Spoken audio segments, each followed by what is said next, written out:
JotPsych is the first AI-powered EHR built for therapists. It automatically writes your notes and handles scheduling forms and more. Try it free and get 50% off your first 2 months with code JOE at jotpsych.com.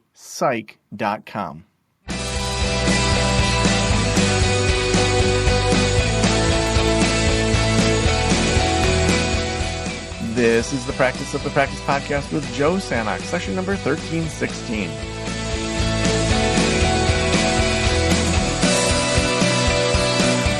All right, hello everyone.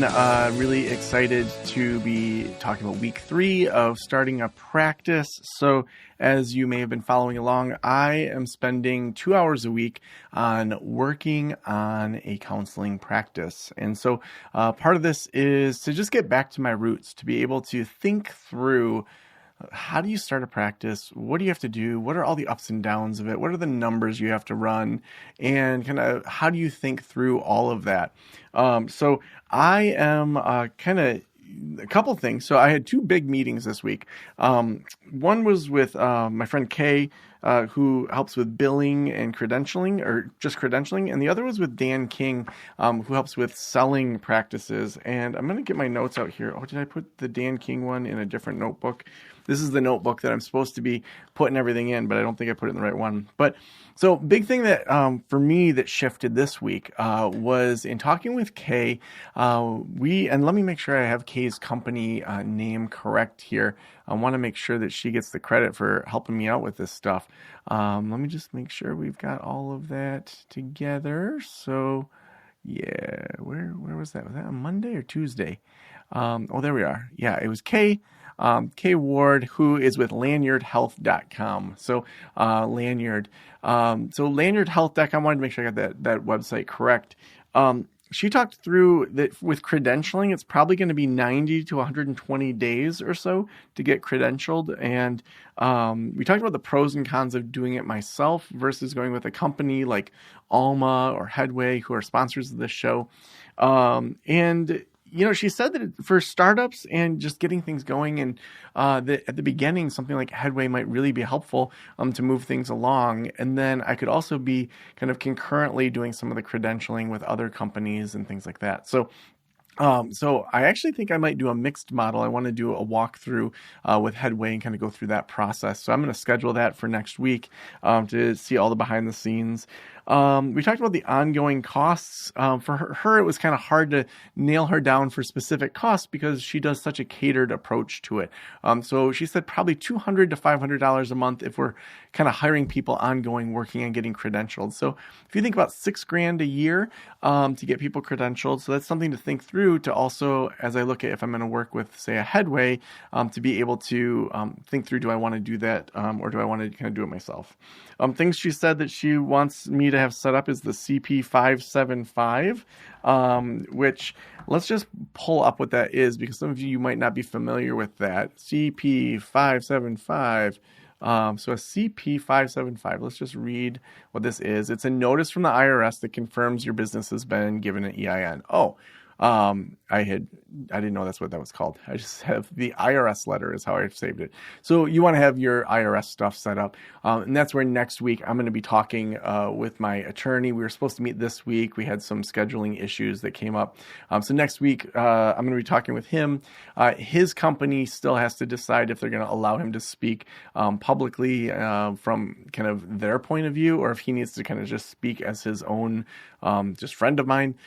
So we'll be talking about that. And my big question for him is, if I'm going to be in multiple states and doing W-2s, what should I do in regards to like business entities? Can I have a business entity in like Wyoming that has a no tax rate, and then have employees where through Gusto we pay them kind of through Gusto, do all their state stuff, or do I need to set up business licenses in each state? So sorting through all of that as well.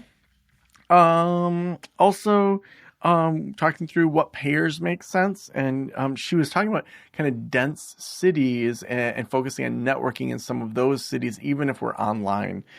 So Blue Cross Blue Shield tends to be from those 3 states. It seems like those are some of the higher payers.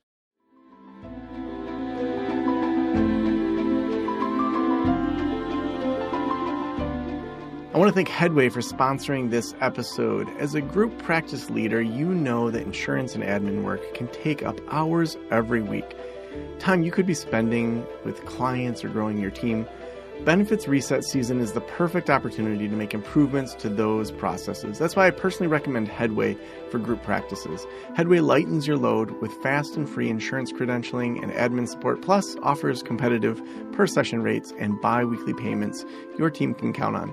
They're the only platform designed specifically for in-network group practices, and they work with therapy, psychiatric, and hybrid groups of all sizes.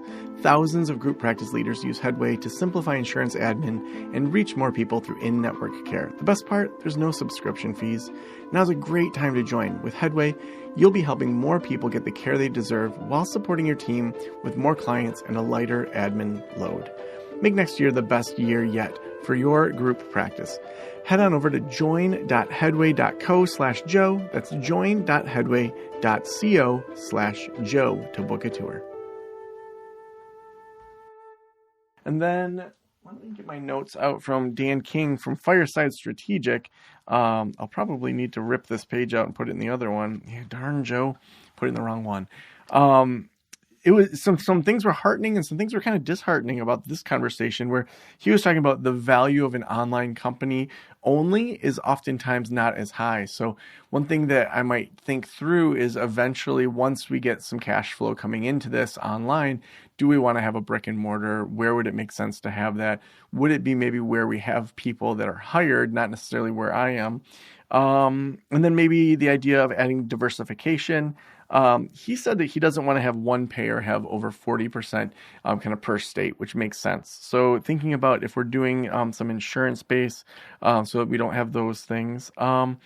Also, he talked through equity and debt and cash at close. So learned a lot about kind of the selling and buying side of a practice.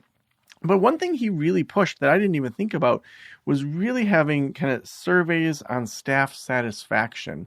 And so that idea of culture and satisfaction and having people in general have a 3.5 to a 5 on a 5-point scale around how happy they are there, and also ideally having really low turnover.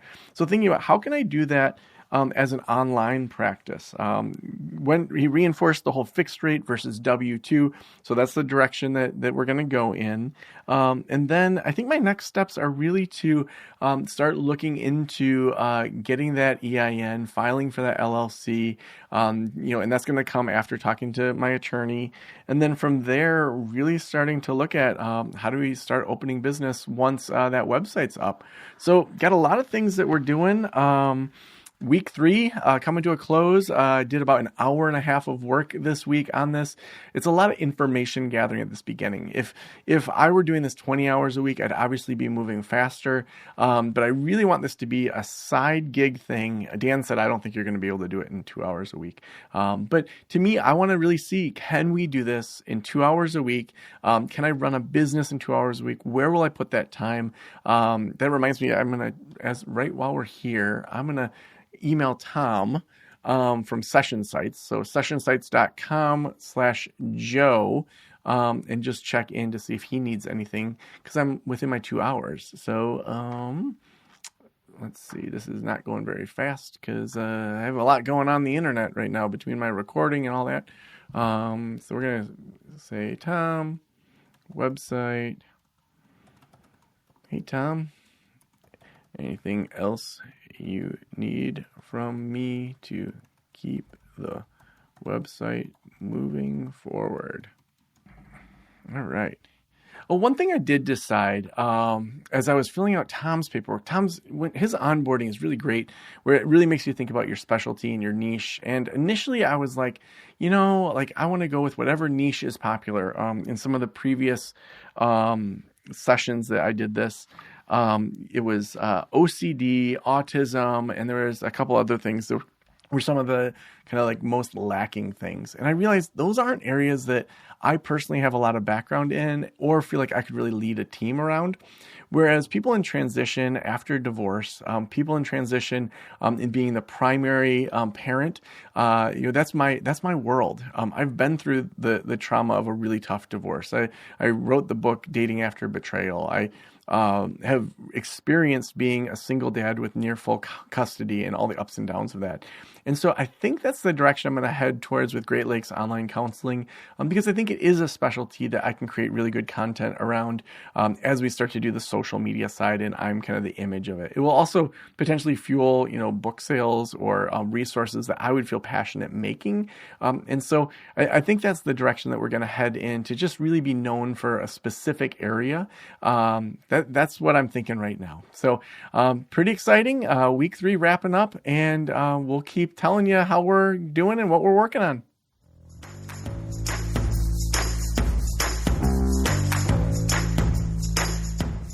We could not do this show without our amazing sponsors. And today, Headway is our sponsor. If you are looking for help running your practice and want the best group practice you can have, you're going to want to sign up with Headway. They are trusted by thousands of group practice leaders to simplify their insurance admin and reach more people through in-network care. If you're curious about how Headway can help work for you, head on over to join.headway.co/Joe. That's join.headway.co/Joe to learn more. Thank you for letting me into your ears and into your brain. Have a great day. I'll talk to you soon. Special thanks to the band Silence is Sexy for that intro music, and this podcast is designed to provide accurate and authoritative information in regard to the subject matter covered.